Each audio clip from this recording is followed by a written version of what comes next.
Huwag akong sisihin mo. May biglang pumasok na di inaasahan nung mga nakaraang araw, kaya nagkaganyan ang operasyon mo. May isang unknown party na nakialam, kaya napraning yung grupo ni Duarte at Evelio.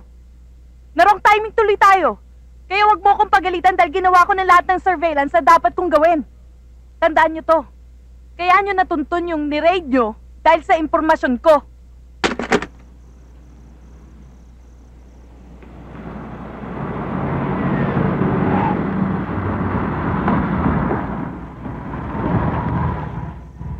Bakit tayo huminto? Iuhulog natin ang kotseng ito sa bangin para walang ebidensya. Ngayong wala ka na kay Evelio, baka gusto mong magtrabaho sa akin. Anong klaseng trabaho? Simple lang. Gaya ng ginawa mo sa akin kanina. Buong loob mo. Ganyan taong kailangan ko. Dodoblein ko kung magkano binibigay sa'yo ni Evelio. Ano? Okay ba sa'yo?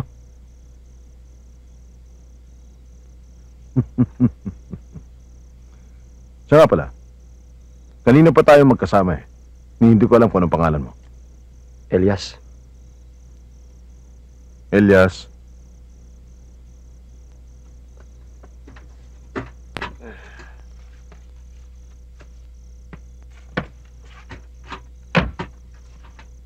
Elias lang? Oo, Elias.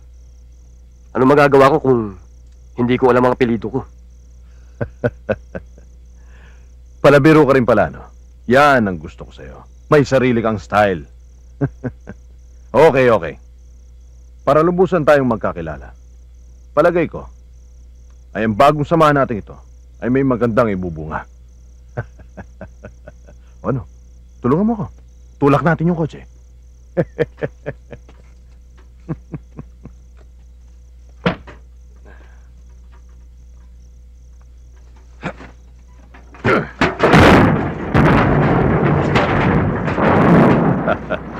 Pero ang baril mo.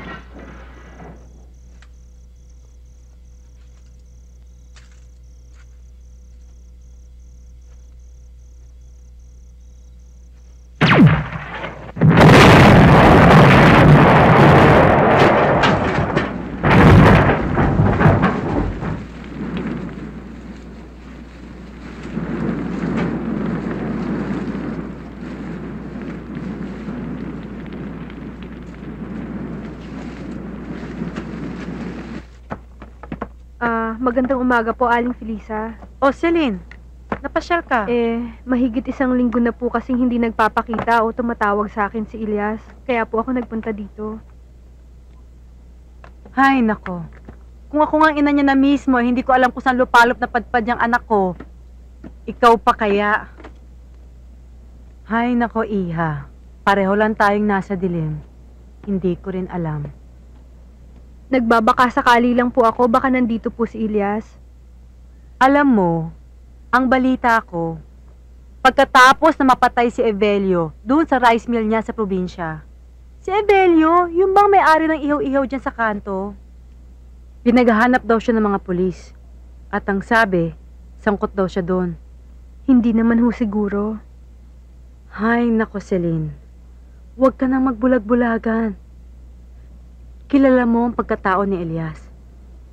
At lalo na ako. Kung sa bagay, ikaw ang babaeng mahal niya. May duda nga ako na mas mahal ka pa niya kaysa sa akin. Celine, bakit hindi mo siya pilitin magbago? Aling Felisa, ang pagbabago po, lagi pong nagsisimula sa may katawan mismo.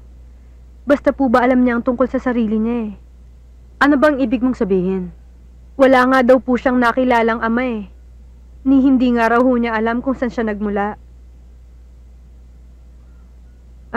Aling Felisa, mauna na ho ako. Maraming salamat po. Pasensya na po kayo kung naistorbo ko kayo.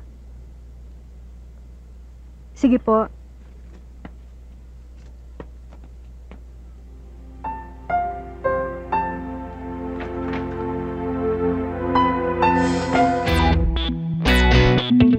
Thank you.